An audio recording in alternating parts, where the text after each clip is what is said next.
Okay, so now this is back to part two with Dee Dee. And Dee Dee, I think we left off where I was just about to give you some glowing references because I was just about to put on my Mitchell Equine massage hat and how we got to know the two of us, the two of each of us here. So you and I met almost 7 years ago when a new client came to me and wanted me to come to your barn to massage the school horse that she was riding, which I thought was really sweet.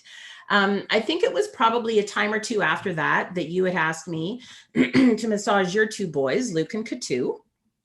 And it was during this time of getting to know you, your clients and their horses, and where you and I would share the findings that I would come to you with after each massage for each of the horses, that I quickly developed a really great respect for you as a trainer.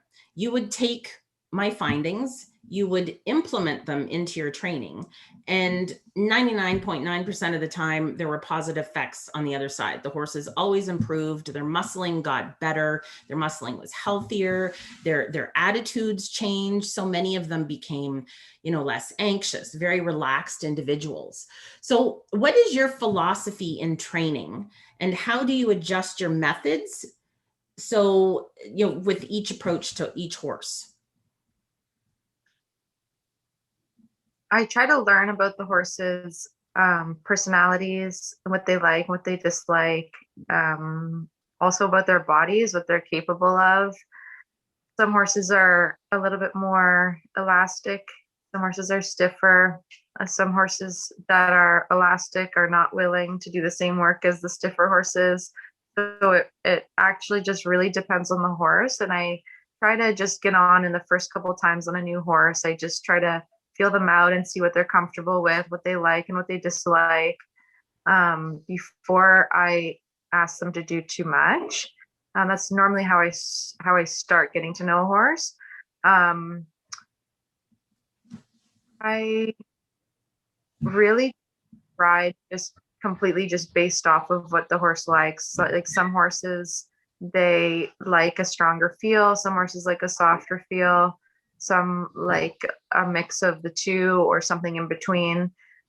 So I really just completely just change my ride based on what the horse likes. I try to figure out the way they go best and what makes them the happiest, and then I just try to do that for them. Yes. So it's the way you choose to communicate with them.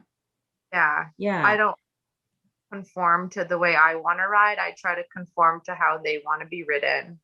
So when you say you try to keep them happy, and I know in the back of my mind, I'm like, well, some horses, it's hard to keep them happy, especially when you're trying to teach them something new. So what do you do with those horses that still try to put up maybe that, resistance? Like, I mean, you obviously stick with them and try to encourage them. Yeah. I just try different things to try to figure out the way that they're happiest and still performing their best. So sometimes it takes a lot of trial and error. Um, and it's also changing, right? Like the way a horse wants to be ridden today might be different than next week or next month, like because they're also changing and getting fitter and getting more used to you, so they might become more willing to be ridden a little bit differently. But in general, I try to teach my students to tell them how their horse likes to be ridden. Nice. Yeah, I Yeah. think I mean, of all the years I've been massaging, it's very rare that I come across a rider who doesn't make the horse fit their mold. So this is the way that trainer always trains, and the horse has to adjust, but that doesn't always lead to happy horses. So, I love your approach. That's awesome. Thank you. Can you share with us a moment as a coach where one of your students just made you so proud and what that felt like? Honestly, there's been so many of these moments. Sometimes they are in a lesson, sometimes they're at a horse show. Sometimes when I'm teaching at home, like I'll literally be teaching a lesson and I'll get chills because the person just did it right. Like they just did exactly what I said, and the horse did exactly what I hoped it would do in that moment. But a specific moment, obviously, like I've taught people to lots of wins before, but the one that somehow always sticks out in my brain is I was at a show at Palgrave, and one of my students, she's a very competitive kid, but somehow she was so nervous all the time. I think just because she wanted to win so bad, she was just so nervous, but she also got confused very easily, and she had to go in and do a handy round, and she only had one trip in between to learn her round. So I taught her the round, and she was so confused, like, wait. So that wait. So, anyways, she learned the course, and then I told her where she needs to turn, and she said, "Do I have to turn there?" And I said, "Well, the winner's going to turn there. This is the track that the winner's going to take." And she said, "Okay, I'll do it." So she goes in and she made the turn perfectly, but then she missed a more simple turn after that. But still, um, regardless, it was an absolutely beautiful trip, and she did the class. I think she was second in the class, but it just made me so proud just because she executed everything so beautifully, and I was just so happy for her. Aw. And I definitely relate to the whole chills, and if, people listening to this on the podcast, whether they're watching it on the YouTube channel or not, but if you're listening on the podcast, when you started talking about, your students, your face just boom, lit right up, and you get this big smile. And yeah, so you can tell that, you are a really good teacher. You love interacting. And I know, was it last summer? I think my husband Matt and I went to a horse show. No, it was the 2 summers ago, because last summer was crazy. And I wanted you and Matt to meet, and we were going to catch up and stuff, but following you around at the horse show, it's like we needed to be on Red Bull or something, because you were crazy busy. Like, you were running from one ring.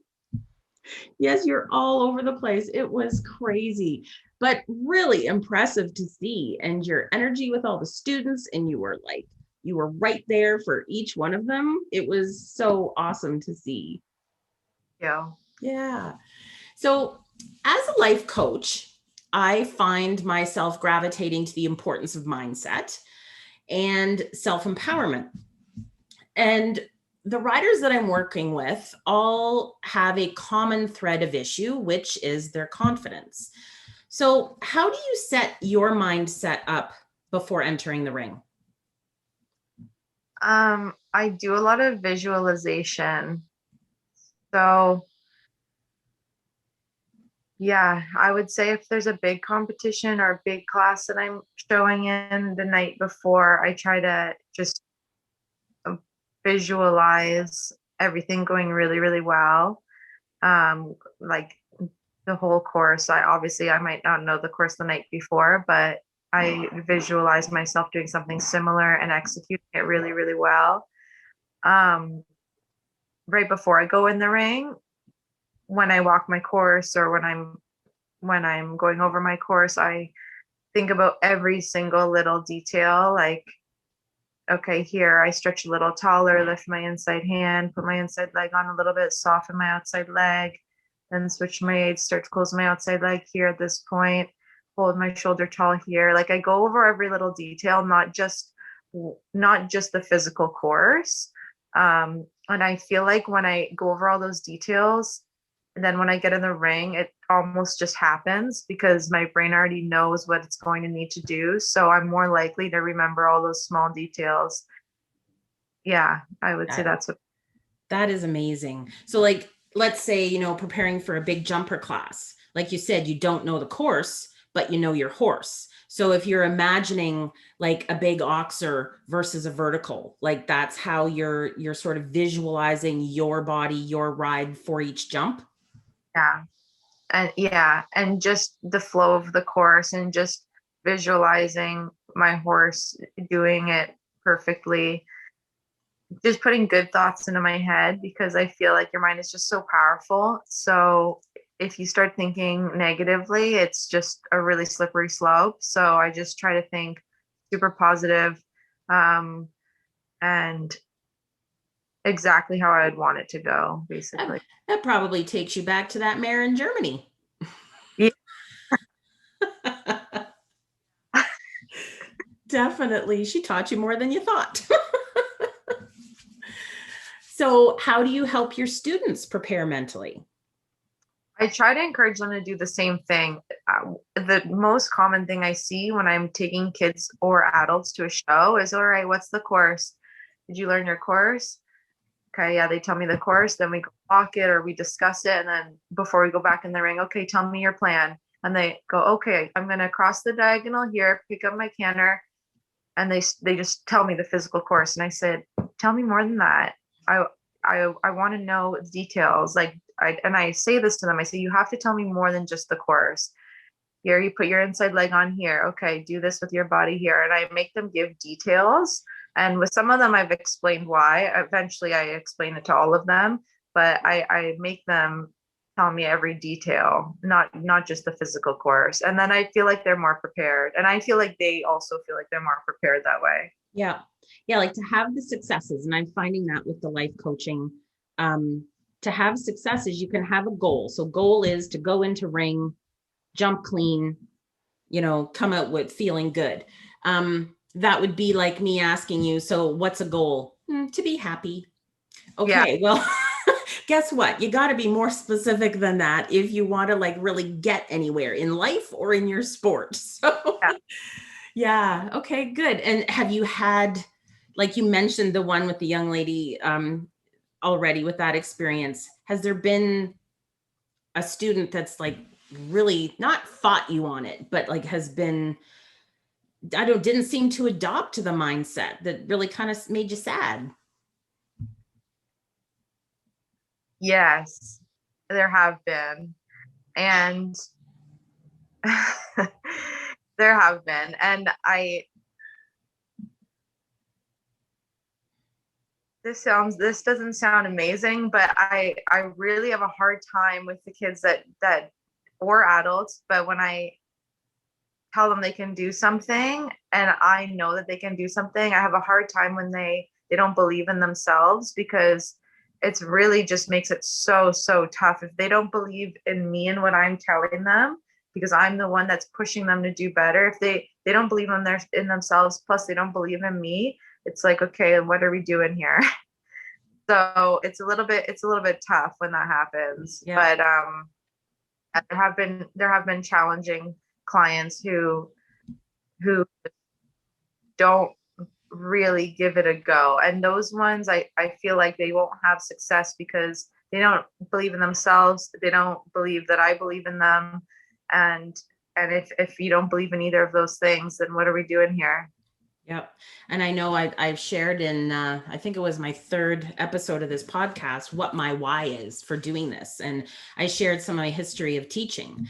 And that was part of my experience with my students when I taught the equine massage therapy program, is that they always came to me for the advice or the motivation, but I'm like, I believe in you, right? Like that was part of my message to them. And for some of them, they just didn't get it. And just like you, I would be like, oh, this is so disheartening, because if you only felt about you the way Yeah, I feel and believe in you, then you and your horse would like jump the moon right now. exactly. Exactly. It's really tough. It's really tough. When the hardest thing for me too is just when I have a student that just doesn't try. Like they want certain results, but they don't try. Like I'm telling you what you need to do to get there. So do it. All you gotta do is just do it. But some of them it's not cut out for everybody, right? If everyone would have the same work ethic and the same drive and the same mindset, then everybody would be successful. But that's why there's successful people and there's not successful people really Yeah, at the end. exactly. So, I mean, it all comes down to fear. Hmm. We hadn't planned to talk about this, but this is awesome. Like, it comes down to fear. And so do you find that a lot of them are afraid of trying something new or to go up those 3 inches in height of the jumps? I feel like when there's those challenges, it's almost always because the rider's afraid. And yeah, fear really holds people back for sure. Yeah, that's the biggest thing. Every time I've had these issues, it's because someone's afraid. Well, I've, like I said, the clients that I'm working with in the life coaching business, Equestrian Elements Life Coaching, their common thread is confidence. And in working with my coach, because I have a coach, which is amazing, we've had this discussion about helping clients with fear, and he used this amazing metaphor. Okay, you ready for this? So imagine skydiving. And you've never been before and you're scared to death, which would be pretty obvious for most people. But what this guy said is, he said, at the point that you are the most afraid is when you're technically the safest, right? So that's when you're standing on the plane. Yeah. So you're the safest, but that's where you're the most afraid. And then he described the next stage. He said, the moment you jump off the plane, so in my mind's eye, I'm picturing a horse and rider. The moment you jump off the plane, there's chaos, but you're not afraid. You're in the moment. Yeah. And then once you get to the point where you've pulled the cord, there's zero fear, there's zero chaos, and there's bliss. Yeah. That's a really cool metaphor. Yeah, it kind of made me go, huh? And I think of all the moments where maybe I've been afraid, and you're right. That's when your feet are actually like your butt is in the saddle, that kind of thing. It's before the horse takes that leap. Yeah. So Yeah, very, that's you can use that with your students and see if that makes them resonate something with them. I can and I will. Right now we have a bunch of students that are just super brave and gung ho. But I'm gonna remember that for when we have one that's not so gung ho and not so brave. Yeah. Well, and I've seen on your Instagram posts for both Ann Audie and your own your personal page, you've got some youngsters just like bombing around doing their thing. They're adorable. They're so cute. We have a few really, really cute little kids. They're adorable. I love teaching them too. They're at that age usually too. They're not so afraid. So they really follow the lead that I give them pretty well. Aw, that's awesome. So, to continue here a little bit, you have shared with me some of your personal history with injuries, and you touched on it in part one of this interview regarding your back and your knees. So, you have had to overcome a bad back, and you are currently awaiting surgery to repair ligaments in both of your knees. How has this affected your day-to-day routine, as well as how has it affected your outlook for your future in the equine industry?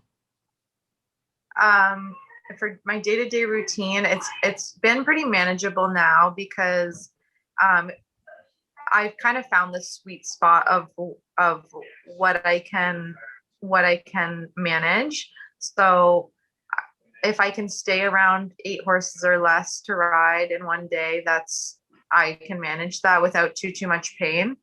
Especially in the winter, it's a lot more painful for me with the cold. Um, but yeah, I've been able to manage that. I also take turmeric pills, so those help as well a little bit. I use back on track products on my knees; those help as well. But at the end of the day, if I work too many horses in one day and it's especially cold, then it's really, really hard on my knees and I can't move them too well the next morning or even that night. Um, yeah. What was the other part of the Well, like question?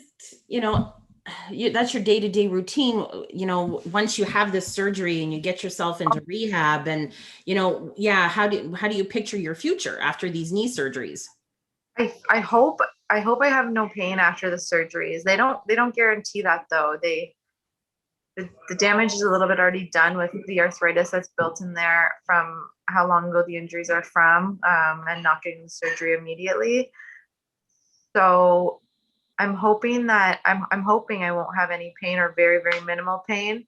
But if I do, then I feel like I'll just continue the way I'm going with riding less than 8 horses in a day, hopefully, especially in the off season. In the summer season, I can handle a little bit more because the warm weather, it just doesn't for some reason my knees feel a lot better in the warmer weather. So I don't feel like it's going to affect me, at least not in the next like 10 years or so, but who knows how my body will feel after that. Yeah, you might be a candidate for an early knee replacement or something. Yeah. Well, if you're like my aunt, I think I shared this with you. She had both, she was a rider and still is for a long, long time, like way back in the days of the juniors. And she had both her knees replaced at the same time. Like she was a trooper. My friend's dad just got that, and I asked for that with my surgeries because once they do one, you can't wait there for 5 weeks. So they're planning on doing one, and then 5 weeks later, once I can weight bear on it, then they're going to switch and do the other one. But I asked for it at once to eliminate that extra 5 weeks of rehab, but they won't do it. It's very, very rare to get a doctor that will be willing to do that. I guess because then I'll be in a wheelchair and I'll be like completely bedridden. It would be very, very tough, obviously. So I see why they wouldn't want to do that. And the rehab, probably when you can't weight bear on either knees, obviously that would be very, very tough. So yeah, Yeah, well, that's I think my doctor, my aunt's doctor knew who they were dealing with, and they thought, oh boy, we better just get these done because she's just going to keep pushing. So I figure, I would have thought the same way your doctor would have thought about you. yeah. I kind of wish I would do that, but it will make my life very, very hard. And because I live on my own, it would be tough for me to manage, especially I have a dog, Franklin, outside. It would be, Oh. can't walk. What? Okay, so generally here, what is a goal that you really want to attain? I would like to start bringing more horses over from Europe because I have made really good contacts when I was there. For the amount of time I was there, I met people from all over Europe. So I would like to start bringing more horses over and getting them going here and getting them sold in Canada. That's, I would say, my biggest goal right now. So do you see yourself, I mean, like, do you want to get back into the ring and like reach like the tier levels? Or do you see yourself more as a trainer and bringing along these young horses and introducing them to Canadian riders? I see myself as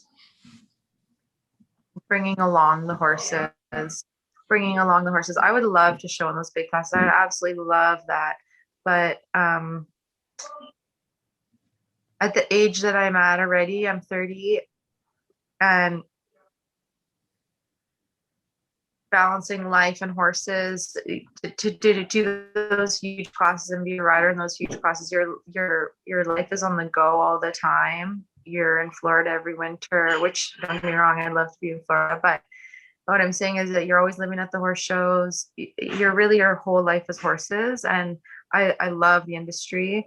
But I like to have a little bit of a balance between the two. And it's not really possible if you're going to be a rider in those top classes. Your whole life is in horses. And for me, I just like to still be able to see my family and my close friends on the side that are outside of horses.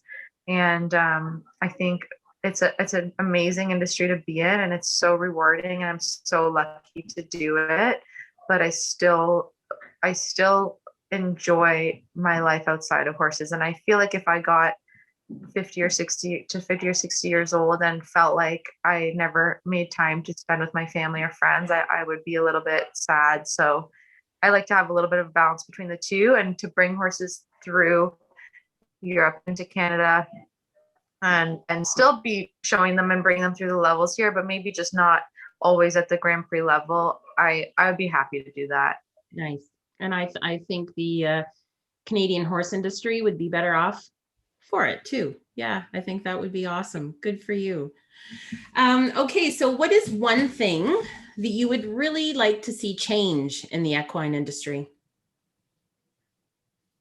It's a funny question because you can go in any direction with it. But honestly, the very first thing that sticks out to me is that the people are so cold. Not everybody, sorry, I shouldn't say that. Not everybody, but just the when you go to the horse shows, it just, I wish people were a little bit friendlier. I wish people were a little bit more kind and supportive of each other, because although we're all, you go to the horse show and we're on different teams and we're all coming from different stables, you spend so much time together. It's honestly like, it's like you're being at the horse show is like your office space in the summer. You spend more than half of your month there. You see these people almost every day for sometimes 3 weeks straight. And I just feel like if people just were a little bit warmer with each other, it would make for a more overall enjoyable and pleasant time at the horse shows. And don't get me wrong, I have so much fun at the horse shows, and there's a lot of warm people at the horse, but I just wish people were a little bit more kind and a little bit more supportive of each other. We can all be successful and still be kind. Yep, I completely agree. I think, like you said, or kind of along with what you said, your competitors in the ring, but when you're outside of the ring, I truly believe that I would like to see more support too amongst each other. I mean, everybody will benefit. Yeah, for sure. Mm-hmm. Okay. Exactly. Awesome. Maybe we can work on that. All right. So last question. And it kind of lends to what you just shared about the question about what your goal would like to be. But how do you dedicate so much of yourself and your time to everything horsey and then put it aside at the end of the day and pick up your life outside of the ring? Yeah, this question is funny because a lot of people that are in horses say, oh, you have no life outside of horses. If you do horses, they have to be your life, which, don't get me wrong, it's true. You have to be ready to go for that call at any time of the day. If you get the call, if a horse is sick, you have to be there for it, of course. But I think life is also about the relationships you have with people. And for me, I have a lot of good friendships outside of the horse world, from volleyball, from high school, from just my travels, from work in Europe. So it almost is easy for me when I get home at the end of the day to switch off, because my friends and my family make it easy for me, just because I have those connections outside of the horse world. And I like to hone those relationships. So for me, I make time to see those people, and I somehow balance it all out that way. I have interests that's like horses, don't get me wrong, they are my life, but I have interests outside of them. And we cannot go this podcast without talking about that extra special little thing in your heart. That's name is Franklin. Yeah. He's so sweet. And again, for people he's so to the podcast, again, Dee Dee's face just lit right up. The cutest little dog. He's a Westie. No, what is he? What's his breed? He's a Wheaton. A Wheaton. That's Wheaton Terrier. Yes, he is so funny. Yes, he is. He's hilarious. His back after his lawnmower haircut that I gave him. Yeah, Dee Dee gave her kid a haircut, and it turned out the way all haircuts do for kids. All right. So thank you. Thank you so much for doing this interview with me. This has been so much fun. You've been so authentically sharing your experiences and stuff that you've learned. Was there anything you wanted to add? I think we got a lot covered. No, I think I'm happy with what we covered. I feel like if people have learned, hopefully will have learned a lot from this. Awesome. About me and horses. Yeah. Sorry, pardon? Maybe everybody that listens, maybe they can take something away from this at some capacity, whether it's about the training or just about mentality, mindset, anything. Awesome. I'd be happy listening, took even just one little thing away. Perfect. Well, I think there's lots of little things in here that they can take with them. So again, very grateful you could join us. And if people wanted to reach out to you, I will put this on the information attached to both part 1 and part 2 of this interview. Where can people reach you? They can send me an email to my name, Deanna, Diana, Laura, Laura. My last name, Dionisio. Yeah. I'll put it up in the information for them. And you and both Anne are on Instagram as well, right? Yeah.